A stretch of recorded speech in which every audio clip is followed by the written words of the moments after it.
ओम. योगगंगा या कार्यक्रमामध्ये आजपर्यंत आपण बरंच काही शिकत आलो आहोत आणि शिकायचं आहे पुढे आपल्याला.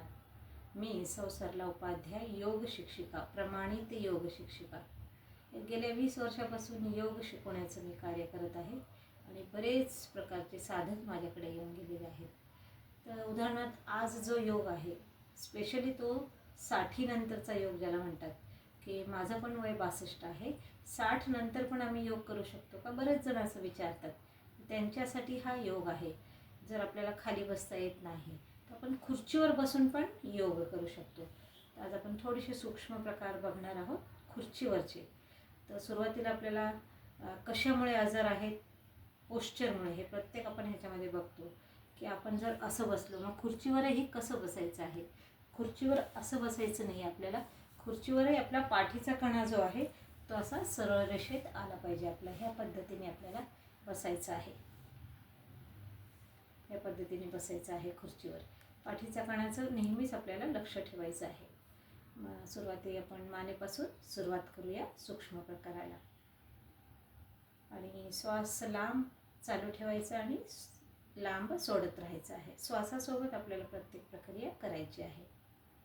पहिला आपण मानेसाठी करूया. उजव्या बाजूला मान, श्वास घेत आणि श्वास सोडत मध्ये. पुन्हा डाव्या बाजूला घेत, पुन्हा मध्ये, पुन्हा घेत, मध्ये, घेत, मध्ये. असं आपल्याला कमीत कमी 5-5 वेळेस एक एक प्रक्रिया आपल्याला करायची आहे. सुरुवातीला कमी करा, नंतर हळूहळू त्याचा आपण आवृत्ती आणि कालावधी वाढवू शकतो.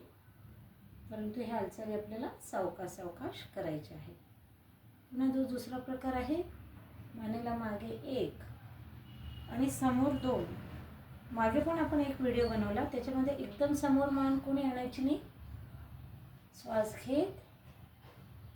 ज्यांना खूपच मानेचा त्रास आहे, ज्यांना बेल्ट आहे मानेची, मग त्यांनी काय करायचं, फक्त दोन्ही वेळेस मान 1 मध्ये आणायची, 2, 3, 4. आणि ज्यांना काही प्रॉब्लेम नाही आहे त्यांनी 5, 6, 7. प्रत्येक प्रक्रिया श्वासासोबत 8 आणि 9, 10 या पद्धतीने करायची. आता उजव्या खांद्याला लावलेला आहे. खांदा उचलायचा नाही, मानेलाच फक्त जितकं होईल तेवढंच या पद्धतीने बघा. आता इथे ताण जाणवतोय, परंतु फार सुखकारक ताण आहे तो. ह्या क्रियेकडे लक्ष द्यायचं आहे. पुन्हा श्वास सोडत 2, पुन्हा 3, 4, 5, 6, 7, 8, 9, 10. पुन्हा मानेचा गोलाकार, हळूहळू सावकाशपणे गोलाकार 0 बनवायचे, वर्तुळ बनवायचं. आता ह्याच्यामध्ये पण मी सांगितलं की पूर्ण वर्तुळ कोणी बनवायचं, ज्यांना मानेचा अजिबात काही त्रास नाही, परंतु तो भविष्यात होणार नाही हे केल्याने. आणि अर्धशून्य कोणी बनवायचे, ज्यांना डॉक्टरांनी सांगितलेलं आहे की मान तुम्ही समोर वाकू नका, त्यांच्या मानेमध्ये खूपच जर गॅप आला आहे, तर त्यांनी कोणत्या पद्धतीने, कानापासून ह्या पद्धतीने असं कानापासून कानापर्यंत असं बनवायचं आहे. 1, 2, अर्धशून्य 3 या पद्धतीने. आणि खूपच सिव्हिअर जर आपल्याला कधी प्रॉब्लेम आले, मग डॉक्टरांच्या सल्ल्याने हे सगळं करायचं आहे आपल्याला. आधी आपण मानेला मजबूत केलेलं आहे, त्याच्यानंतर काय करायचं आपल्याला, आता खांद्यांना मजबूत करायचं आहे. आपल्या वरचा हात वर ताणला आहे आणि खालचा हात खाली. 1.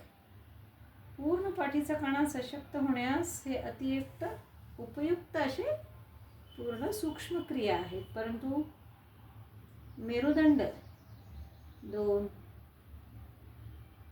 3 सशक्त करण्यासाठी ह्या क्रिया खूप उपयुक्त आहेत.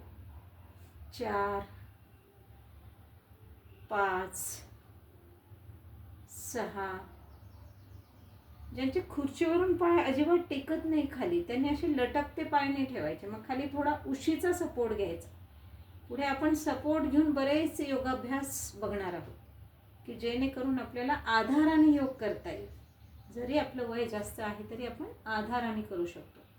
मग हे आपण खांद्याकरता अजूनही बरेच प्रकार आहेत, जसे उदाहरणार्थ 1 2 3 4 आणि 5.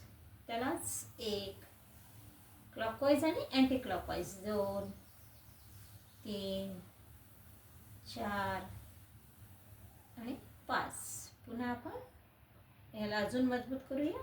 1 2 3 4 आणि 5.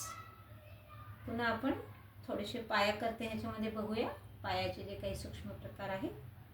आता हे दोन्ही आपले खाली आहेत, याला असं थोडंसं वर 1 2 3 4 5 6 7 8 9 10. आता तो पायाची बोटं फक्त वर खाली 2 3 4 5 6 7 8 9 10.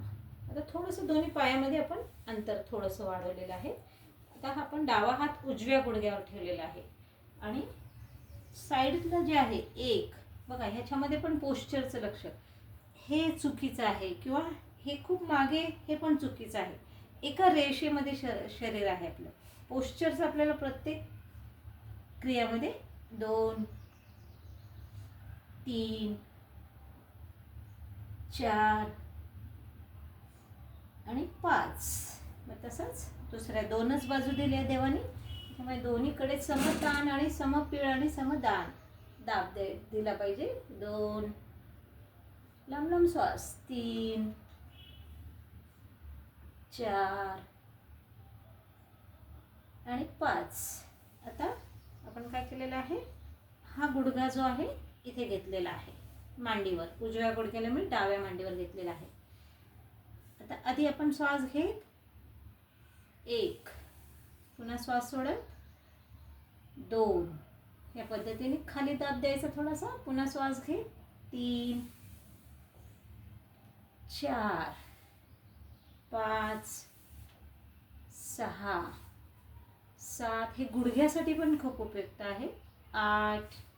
गुडघेदुखीवर पण हा प्रकार आहे, सूक्ष्म प्रकार पण आहे आणि पायांसाठी पण. पूर्ण पाय आपले अतिशय ह्याच्यामध्ये स्नायू आपले जे आहेत आठरलेले पायामध्ये, मांड्यामध्ये, गुडघ्यामध्ये, पेंढऱ्यामध्ये, ते मोकळे होतात स्नायू. 1 2 3 4 5 6 7 8 9 आणि 10. आता शेवटचा प्रकार जो आहे, आपल्याला काय करायचं आहे, थोडंसं ट्विस्ट करायचं आहे दोन्ही बाजूने. दोन्ही बाजू पण आपल्याला मजबूत करायचे आहे. उदाहरणार्थ उजव्या बाजूला काही सेकंद इथे थांबलेलो आहोत. 1 2 3 4 आणि 5. पुन्हा सावकाश डाव्या बाजूनी 1 2 3 4 5. दोन्ही बाजूला वक्रावस्था, जसं वक्रासन आपण करतो बसून, तसंच आपण खुर्चीवर पण हे दोन्ही बाजूला ताणलेलं आहे शरीराला. तर ह्या पद्धतीने आपण घरी जर हा रोज अभ्यास केला तर जरूर कळवत जा, कमेंट्स करत जा, अभ्यास करून बघा. अजून काय तुमच्या अपेक्षा आहेत त्या कळवत जा. आणि असंच आपल्याला साधक वाढवायचे आहेत. आपल्याला तर फक्त निरोगी व्हायचंच आहे, परंतु आपल्याला सगळ्यांना निरोगी करायचे, स्वास्थ्य द्यायचं आहे. स्वास्थ्य देणे हे खूप मोठं एक दानाचंच कार्य आहे. सबस्क्राईब करा माझ्या चॅनलला, लाईक करा. ओम धन्यवाद बघितल्याबद्दल.